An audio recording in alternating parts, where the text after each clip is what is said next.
Como o nome Yeshua virou Jesus? Sejam bem-vindos. Aqui é Ivan Lima. Você já parou para pensar que tudo que sabemos sobre o Messias pode ter sofrido modificações durante os anos? Não estou falando de teorias da conspiração, mas sim de adaptações com o passar do tempo. A Bíblia, por exemplo, não foi escrita originalmente em inglês, espanhol ou muito menos português. Estudos encontram ao menos 3 línguas traduzidas no decorrer dos anos para todo o mundo. E foi a partir dessas traduções que o nome Jesus foi tanto difundido. Hebraico, aramaico e o grego.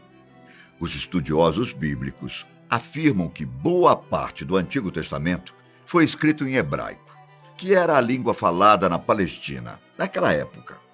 Com o passar dos anos, a população aderiu ao aramaico, o que foi refletido em alguns livros da Bíblia.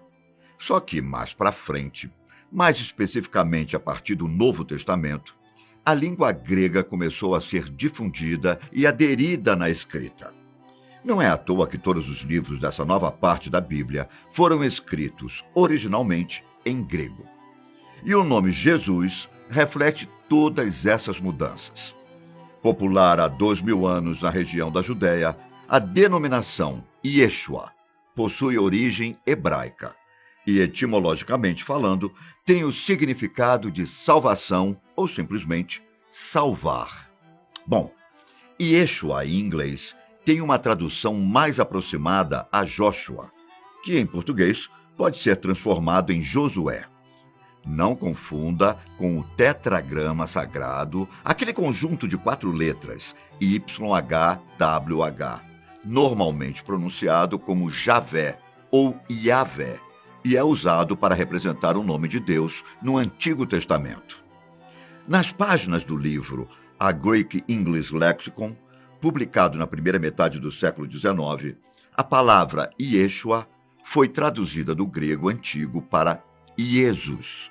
Isso ocorreu porque os autores originais do Novo Testamento estavam tentando converter o som do nome em hebraico para as letras gregas. Só que eles não tinham letras ou uma ortografia para representar o SH, que tem o som de sh. Daí veio a escolha de usar a letra S no meio da palavra, o que automaticamente já mudou um pouco a pronúncia do nome.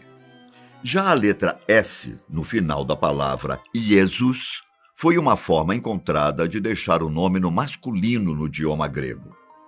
Vale lembrar que Yeshua era um nome comum na Bíblia, visto que é possível encontrar pessoas chamadas assim tanto no Antigo Testamento quanto no Novo Testamento.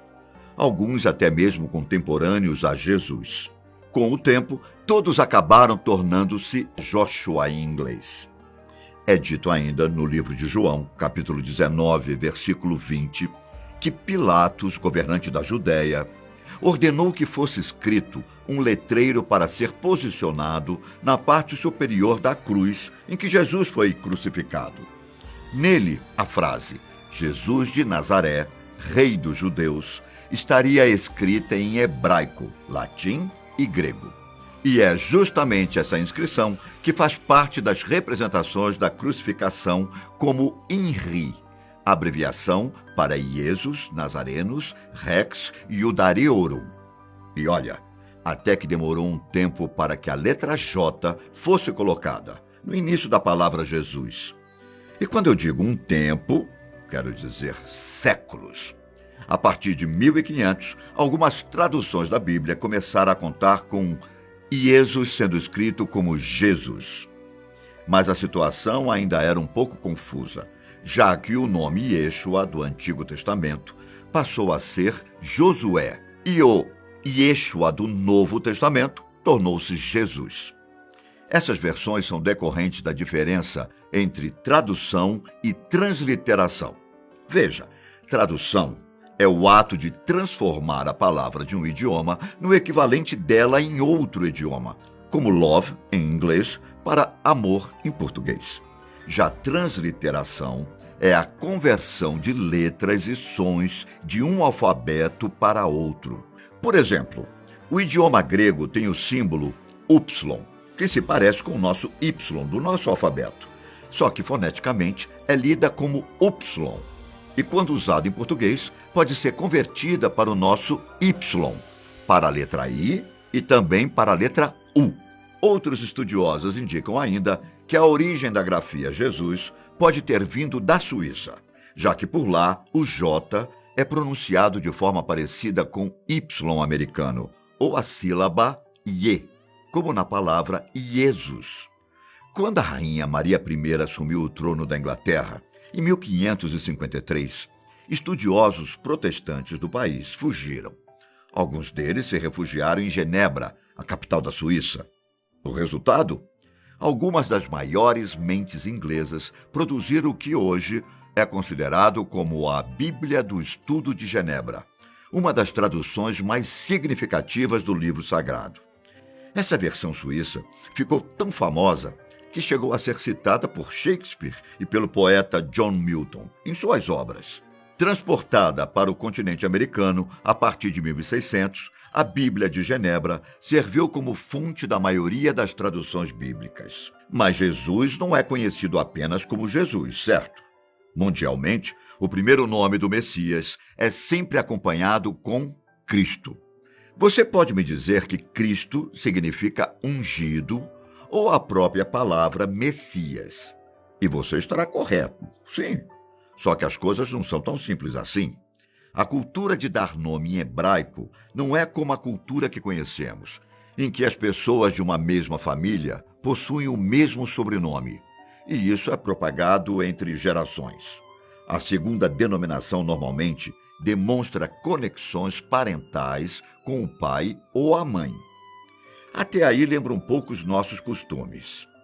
Mas uma pessoa também pode receber uma alcunha que remeta ao nome do pai, como, por exemplo, fulano, filho de ciclano. Jesus chegou a ser chamado de Jesus, filho de José de Nazaré. E em outros momentos, ele também é chamado apenas por sua cidade natal, Jesus de Nazaré. Ambas as formas de nomeação são utilizadas como forma de distinguir pessoas com o mesmo nome, mas que tinham origem em lugares diferentes. No cristianismo, Jesus nasceu de Maria, através da intervenção do Espírito Santo, o que torna, de certo modo, inadequado a alcunha de Jesus, filho de José. A palavra Cristo, no nome dele, definitivamente não é um sobrenome, mas sim uma palavra que recebe as traduções que falamos anteriormente: Messias ou ungido. Ambas estão ligadas à ideia de que Jesus foi profetizado na fé judaica, antes do nascimento. Nesse caso, Cristo é mais um título, como Jesus, o Messias, ou Jesus, o ungido. Um caso parecido ocorre com o nome Emanuel, que mesmo sendo usado como nome próprio na língua portuguesa, está mais para um atributo do que um nome propriamente dito. Abre as aspas. Foi assim o nascimento de Jesus Cristo. Maria, a sua mãe, estava prometida em casamento a José. Mas, antes do matrimônio, ela ficou grávida pelo Espírito Santo. Mateus capítulo 1, versículo 18. Ainda no mesmo capítulo, as Escrituras continuam no versículo 23. A virgem ficará grávida e terá um filho que receberá o nome de Emanuel, que significa Deus conosco. Significado que é comprovado com os atos de Jesus no decorrer da vida e dito em Mateus 28, no versículo 18 e 20. Então Jesus chegou perto deles e disse: Deus me deu todo o poder no céu e na terra. E lembre-se disto, eu estou com vocês todos os dias, até o fim dos tempos. Emanuel é uma forma de expressar o quão espetacular é a encarnação de Deus, que se fez carne e habitou entre nós. Só que não é tão simples assim, já que no versículo 21 é dito que Maria chamará o filho de Jesus, porque ele salvará o seu povo dos seus pecados. Após receber a mensagem no sonho, José tem convicção de que o nome da criança será Jesus, Yeshua, no caso. e que Emanuel representa a missão e a obra do Messias aqui na terra. É entendido que Jesus, ao mesmo tempo em que é considerado Filho de Deus, também é Deus, e nasceria com a missão de libertar todos aqueles que acreditam nele das mãos do pecado e do inferno, e não apenas livrar os judeus dos romanos, como alguns deles interpretaram na época.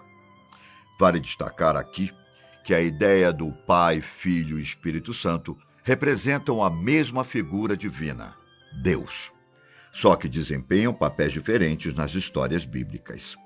Em uma outra passagem, dessa vez no Antigo Testamento, o profeta Isaías levanta outras denominações que a criança receberia, só que não nomes próprios exatamente, já que o nome seria apenas um, Jesus. É dito que ele será chamado de Conselheiro Maravilhoso, Deus Poderoso, Pai Eterno e Príncipe da Paz. Isso se encontra em Isaías, lá no capítulo 9, versículo 6. Existem até relatos de que Jesus foi chamado de Christus Victor, como uma referência à vitória dele contra o pecado e a morte. Bom, só para fixar, o nome Josué veio direto do hebraico e do inglês. Já Jesus passou por uma trajetória linguística da pronúncia grega para o inglês e português. Deixe nos comentários qual a curiosidade que você gostaria de saber sobre a Bíblia, que trazemos para você. Um grande abraço. Até mais.